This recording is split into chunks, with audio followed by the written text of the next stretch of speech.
In this review, according to the 15 points of mise en scène, we're going to be looking at a scene from The Dark Knight, directed by Christopher Nolan.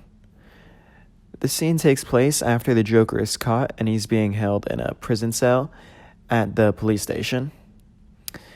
And once we get those establishing long shots, the scene almost exclusively takes place in medium close-ups or close-ups. Okay, but moving on, the first point of view has to do with dominance, and as you can see right here, even though he's not in the foreground and there's people moving around in the background, he grabs all of the attention in that shot right there. We're going to get to see it in a couple of seconds, but he is the only thing in focus, right? The bars in front of him aren't in focus, the people behind him. He is the only thing that grabs your attention in that shot. And everything else in this shot is all gray and dull, but he's wearing a green vest that also grabs your attention compared to the dull colors that everybody else is wearing, right? He's wearing green and purple, and he has green hair and the white makeup, right? Everything about his outfit just grabs your attention. And moving on to lighting, right? There is very low-key lighting on him, right? There's shadows diffused everywhere, right? It also kind of enforces the mystery behind the character because we don't know anything about the Joker, right? Some of the dialogue in the scene that you can't hear is talking about how nobody knows anything about him. So that kind of adds to the mystery. On to the shot and camera proxemics, right? This is a medium close-up shot, which is in between a close-up and a medium shot, right? We see his shoulders, but we also get a very clear view of his face and all the emotions he's portraying.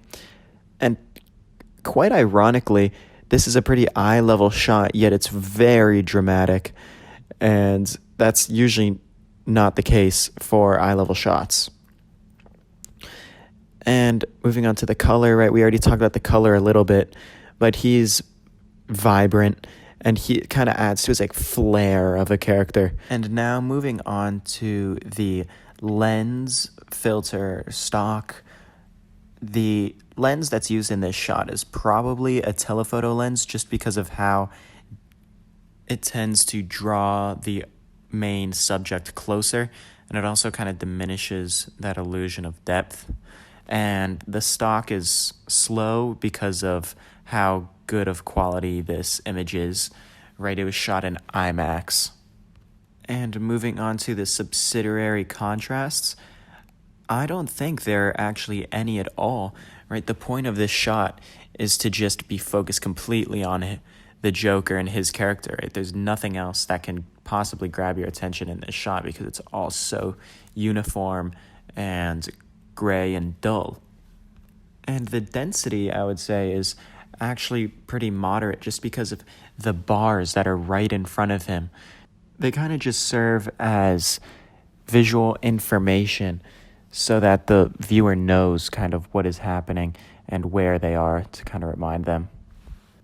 The framing is pretty tight, which is pretty obvious because he's in a prison cell, right? The bars kind of are constricting him, right? They're surrounding his face, which is kind of symbolistic of like he's trapped in there. But even though there are bars right around his face, right, this doesn't really take away from the attention of the Joker just because of how out of focus they are due to the super shallow depth of field. Also, I mean, the character placement places the Joker right smack in the middle of the shot, right in between two bars.